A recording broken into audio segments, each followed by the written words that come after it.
खाचोद नगर के समीप मां बगलामुखी चौकी आश्रम पर श्री भगवती राजराजेश्वरी बगलामुखी शक्तिपीठ पीठाधीश्वर स्वामी कृष्णानंद जी के सानिध्य में परम गौसेवक गौभक्त गौ प्रवक्ता श्री दशरथानंद सरस्वती महाराज द्वारा श्री भगवती राजराजेश्वरी बगलामुखी शक्तिपीठ पर गौ सुरक्षा के निमित्त चतुर्मास किया गया। चतुर्मास की पूर्णता देव उठनी एकादशी मंगलवार को हुई। चतुर्मास की पूर्णता पर दशरथानंद जी ने संतों, ब्राह्मण और ठाकुरों को सावधान किया और कहा कि गौमाता और ब्राह्मण एक ही गोत्र के हैं। ब्राह्मण सभी के घरों में पूजन हवन में घी का उपयोग होता है, उसमें केवल गौ दूध से बना ही घी उपयोग करें।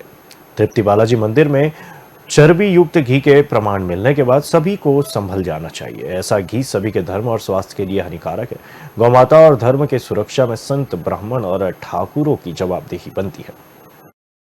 इसका सबसे बड़ी बात है कि सरकार अपने स्तर पे काम करे, लेकिन हमें ब्राह्मणों को, क्योंकि आज के समय में जो पूजा पद्धति के कार्यक्रम हैं वो ब्राह्मण के द्वारा किया जा रहा है। अगर ब्राह्मण इस चीज़ में सजग होकर के और इस चीज़ का अगर संकल्प कर ले आज के समय में कि हम आज के बाद, अगर सारे ब्राह्मण संगठित होकर के संकल्प ले कि आज के बाद हम जो भी पूजन करेंगे, हवन करेंगे, बिना देशी गाय के दूध, दही, घी के नहीं करेंगे, इतने में गाय की सुरक्षा हो जाए। क्योंकि आज के समय में जितने यज्ञ, हवन, पूजा पाठ हो रहे हैं उनमें 100 में से 99 नहीं, 1000 में से 999 उसमें जो चर्बी युक्त घी उससे हो रहे हैं। 1000 में एक मुश्किल से हो रहा है। तो हमारा ब्राह्मणों से इसलिए निवेदन है, विशेष करके उन ब्राह्मण देवताओं के चरणों में हम निवेदन करते हैं बार बार कि आप अपना जब कार्य करते हैं, जजमान को एक बार सावधान करने का आप दायित्व, एक बार सावधान करते हैं आप। ये भारत भूमि है और इसमें संतों की जो आवाज़ है वो दूर दूर तक सुनाई देती है। निश्चित मानिए कि जो संदेश महाराज जी के माध्यम से गया है तो मैं उसका समर्थन करता हूँ।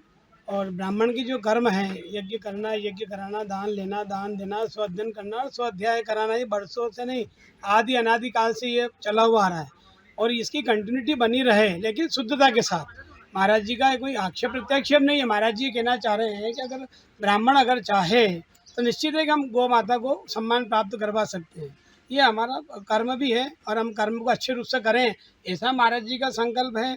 तो स्वामी कृष्णानंद जी भी निश्चित प्रसन्नता व्यक्त करते हैं और मैं चाहूँगा कि आने वाले समय में हम गौ, गंगा, गीता, गायत्री के लिए कार्य करें।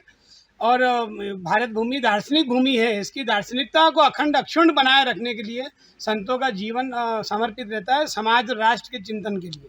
तो ये एक चिंतन का पर्व था जो चातुर्मास के रूप में चला और हमने इसमें कई अच्छे चिंतन किए हैं और उसका आने वाले समय में निश्चित है कि राष्ट्र को और समाज को उसका लाभ मिलेगा, ऐसा मैं सोचता हूँ।